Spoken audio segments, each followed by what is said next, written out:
JCTR Caloocan, bago po nagkaroon ng gawain dyan sa bahay o sa tahanan ng pamilya, maalala ko na ito kasi si Sally ay isa sa aking malapit na kaibigan na talagang mga manggagawa ito o kasama ko lang yung manggagawa sa church.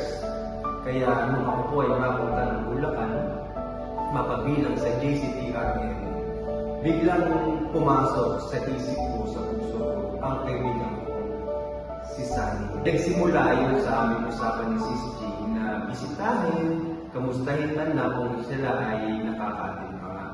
Sa aming pagbisita ay kanilang na ikwento nga yung hindi na sila nakaka-attend sa anumang gawain.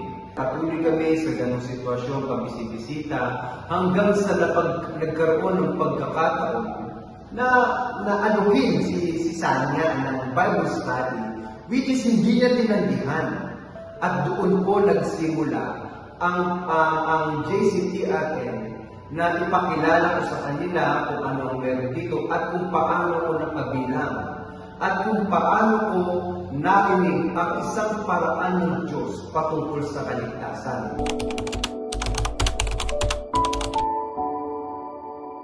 Bali, yun nga, inaakaya ko ni Pastor Boyet na puntahan namin yung Caloocan sa mga family. Tinupad ko sa akin kasi talaga na gusto nga maakay yung si Brother Sally, Sister Lilibet, kasi talagang willing din makapakinig na yung balita. So sabi ko kay Pastor Boyet na sige, tingnan natin ako kung lolobe, try natin na magsimula sa Bible study. Tingga sa araw, pumuntahan namin ang mga family at doon na nagpasimula na mula sa isang tahanan sa isang pamilya ay every week ay nagpupunta kami doon para mag-Bible study.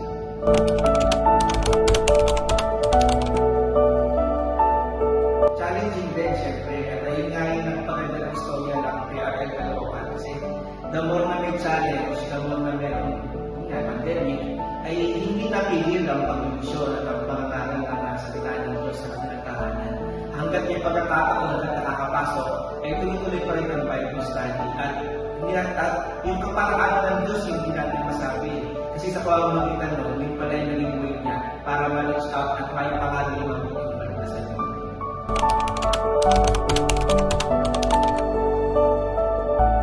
Una sa lahat, binabati ko muna ng happy anniversary ang PRL Caloocan.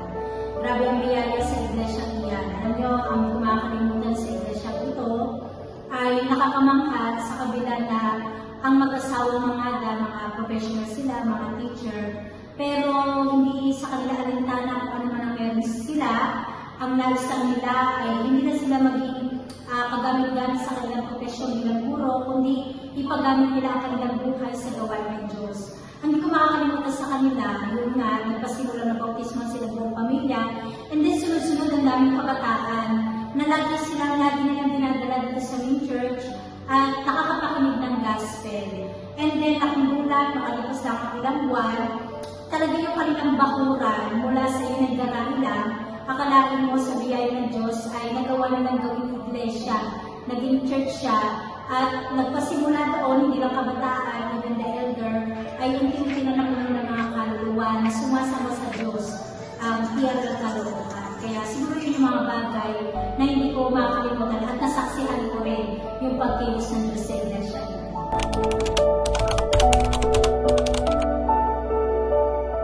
Sabi ng Biblia, hindi pa naman tayo pinapanganak, hindi pa tayo lumilitaw sa mundo ito, tinawag na tayo ng Diyos. Ibig sabihin kung bakit po nagkaroon ng JCTR Caloocan, dahil naniniwala po ako na sila po ay mga tinawag na ng Panginoon. Kumbaga, ginamit ang gabi ng Diyos para may parating, para may paalala at para malaman yung mabuting balita na nagdudulot ng kaligtasan na ginawa ng ating Panginoon. Kaya po, salamat po sa Diyos kasi isa po na napakaalam ang JCTR Caloocan. Simula nung na-launching po ito hanggang up to now, talagang grabe po yung biyaya ng Diyos sa kanilang buhay. Grabe po ang pagpapala, kalakasan, kalusugan na pinadadama ng Diyos sa kanila. At ngayon po mag-4 na taon na po ang JCTR Caloocan.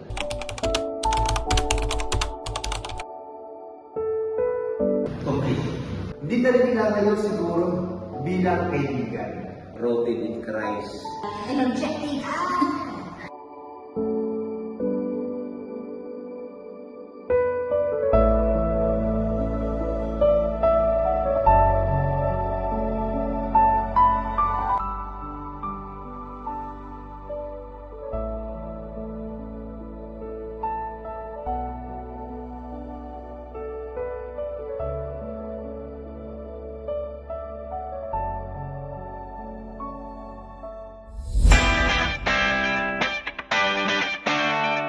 Tinawag ako dahil sa magandang balita na nagdudulot ng kaligtasan. Siyempre, maging yung aking may bahay at sumunod nito yung aking isang bayan, yung aking mga anak, yung aking pamilya.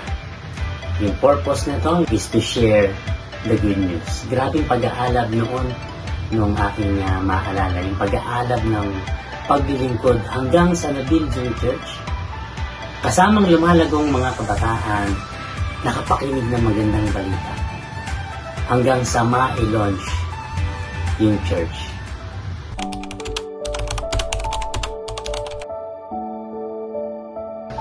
Siyempre, people may come and go. Yung mga membro na babawasan, may mga nagko-commit. Meron namang hindi makapag-commit. May mga instances na familiarity problem yan. Siyempre, meron din yung venue.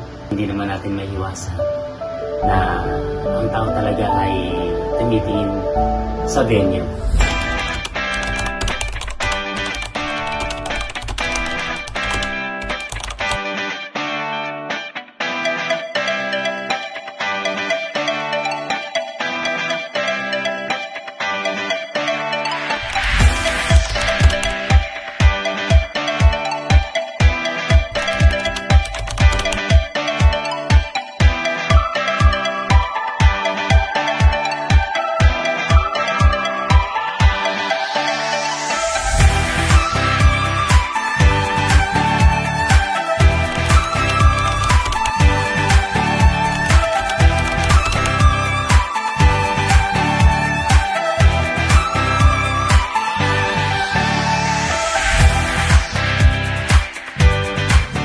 And now, the rise up of the church.